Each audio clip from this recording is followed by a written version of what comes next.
Здравейте отново! В това видео ще ви покажем методологията за оценка, която нашия екип е разработил в помощ на педагогическите специалисти, за да може те да измерват нивото на напредък на учениците вследствие на прилагането на мултисекторния подход. Оценяването има основна информационна роля в процеса на училищното обучение, тъй като свидетелства за неговата ефективност и за постигането на заложените цели. То дава обратна връзка както за изградените в учениците знания, умения и нагласи, така и за тяхната мотивация за учене като цяло. Когато учителите организират и прилагат мултисекторно обучение, оценяването се извършва на няколко етапа. Първоначален, междинен и последващ етап, т.е. трикратно.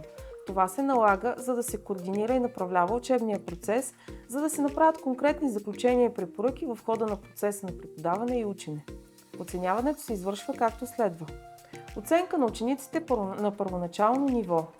Оценката на първоначално ниво се провежда обикновено в началото на въвеждане на мултисекторния подход в образователния процес, например в началото на учебната година.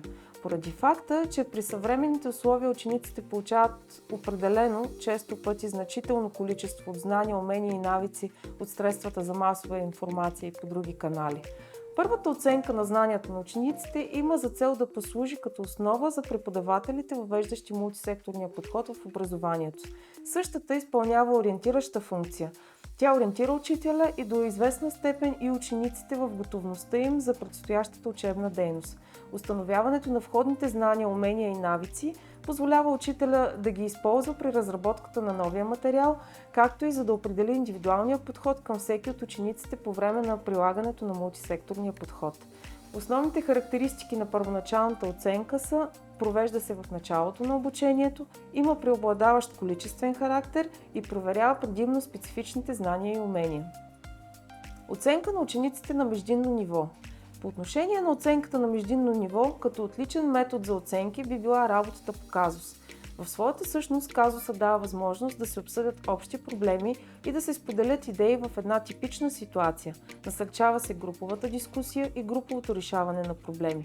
При казуса ученикът може да се отъждестви с описаната ситуация. Казусът съдържа елемент на загадка и провокира интереса на обучаваните. Той представлява мощно средство за генериране на идеи и размишления, представени в дискусии.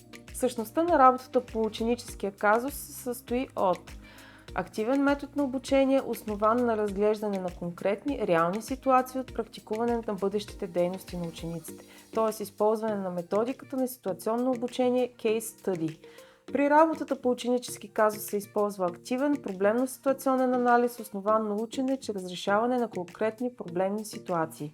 Същността на метода е, че учениците получават пакет от задачи, които нямат точно решение. Съответно, от тестваното лице се изисква или да идентифицира проблема и начините за тяхното решаване, или да разработи варианти за излизане от трудна ситуация, когато проблемът е посочен. Оценка на учениците на последващо ниво. В процеса на оценяване на индивидуалните постижения, що се отнася до последващата оценка на учениците, най-важна е комплексната преценка на учителя. Не винаги сборът от моментните представяния показва вярно напредък.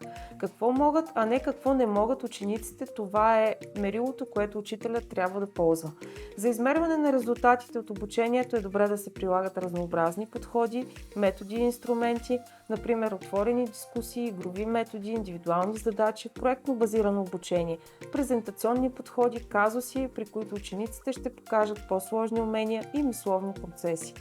Като ново и сравнително надежно средство за оценяване, портфолиото не само допринася за изграждане на правилна самооценка ученика и усъвършенства неговите умения за самостоятелна организация, но и дава възможност за приобщаване на родителите, които ги прави съпричастни към постигнатите резултати на учениците. По отношение на оценката на последващото ниво на учениците, портфолиото трябва да има следните характеристики: да се провежда в края на обучението, да има качествен характер и да проверява предимно общонаучни знания и житейски умения. Останете с нас, за да разберете каква е методологията за сертифициране на училищата, които предлагат мултисекторния подход, и как вашето училище може да стане част от тях.